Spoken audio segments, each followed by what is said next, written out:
Di antara tanda-tanda Lailatul Qadar itu, di malam Lailatul Qadar tidak akan ada bulan, yang ada hanya bintang. Bahkan bintang-bintang yang di hari-hari biasa dalam setahun itu tidak kelihatan saking jauhnya, maka dia akan mendekat ke bumi sehingga ada ziyadatun nur, ada tambahan cahaya, dan itu diketahui bagi orang-orang yang di tengah lautan atau di tengah gurun pasir.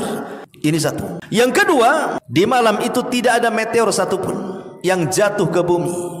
Karena fungsi meteor itu apa? Syuhuban lisyayatin, untuk melempar setan. Setannya saja tidak bergerak, macam mana ada meteor? Malam itu tidak akan Anda dapati meteor satupun yang jatuh satu dunia ini. Karena malam itu malam salam keselamatan. Kemudian juga yang ketiga, kata Nabi SAW, Lailatus Samha, malamnya tenang-tenang sekali. Ya, tidak terlalu panas, tidak terlalu dingin, bagi yang sehat.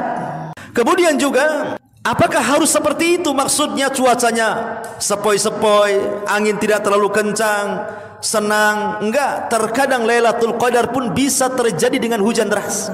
Itu pun tanda Lailatul Qadar. Kenapa? Karena Rasul pernah malamnya Lailatul Qadar, kemudian besoknya Rasul sujud, rupanya Rasul merasakan di dahinya at-tinu wal mah.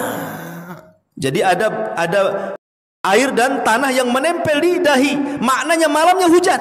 Sehingga tidak mesti cerah gitu cuaca Lailatul Qadar, bisa saja terjadi hujan deras malam itu Lailatul Qadar. Tapi walaupun hujan deras tidak membahayakan, tidak ada angin kencang, ya hujan-hujan gitu saja. Karena hujan itu salah satu tanda turunnya rahmat, turunnya para malaikat itu saat hujan. Makanya doa sewaktu hujan itu mustajab, dan itu juga sebagai tanda-tanda Lailatul Qadar. Tetapi tanda-tanda yang paling jelas Lailatul Qadar itu justru setelah Lailatul Qadar lewat dari kita.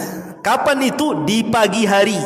Malamnya Lailatul Qadar, paginya itu tanda-tanda yang paling jelas. Apa itu? Anna syamsa la syia'a fi, matahari cahayanya tidak terlalu menyorot, maknanya sedikit redup sehingga kita bisa melihatnya. Imam Ibnul Qayyim memberikan alasan kenapa matahari di malam Lailatul Qadar itu kok cahayanya berbeda dengan setiap hari terbitnya. Ada 3 alasan kata beliau. Yang pertama, karena malam Lailatul Qadar itu penuh dengan malaikat, sehingga di pagi hari malaikat itu mereka naik ke langit, dan malaikat itu tercipta dari nur cahaya, dan cahayanya inilah yang menghalangi cahaya matahari, sehingga cahaya matahari ke bumi terhalang dengan cahaya malaikat, makanya agak redup.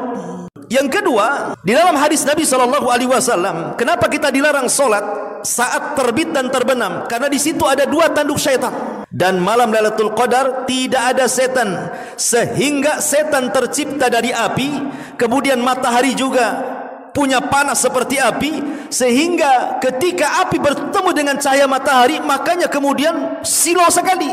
Tapi ketika setan tidak ada, berarti matahari terbit sebagaimana awal penciptaannya, makanya agak redup dan bisa dilihat. Ini satu pendapat juga.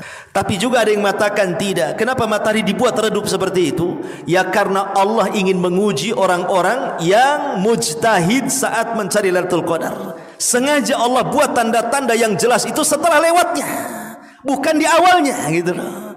Kalau di awalnya, oh senanglah semua orang tahu Lailatul Qadar kan. Ketika tanda itu di akhirnya, maka orang akan menyesal, kenapa semalam saya tidak qiyamul lail, kenapa saya tidak baca Quran, kenapa saya tidak berdoa, dan begitu seterusnya. Makanya dibuat tanda-tanda yang paling jelas itu di pagi harinya. Maka hidupkanlah malam Lailatul Qadar itu dengan menghidupkan 10 malam terakhir Ramadan. Tidak mesti 1 malam suntuk, minimalnya ya 2/3 malam atau 1/3 malam. Jangan sampai 1 malam itu terlewatkan tanpa ibadah, gitu maksudnya.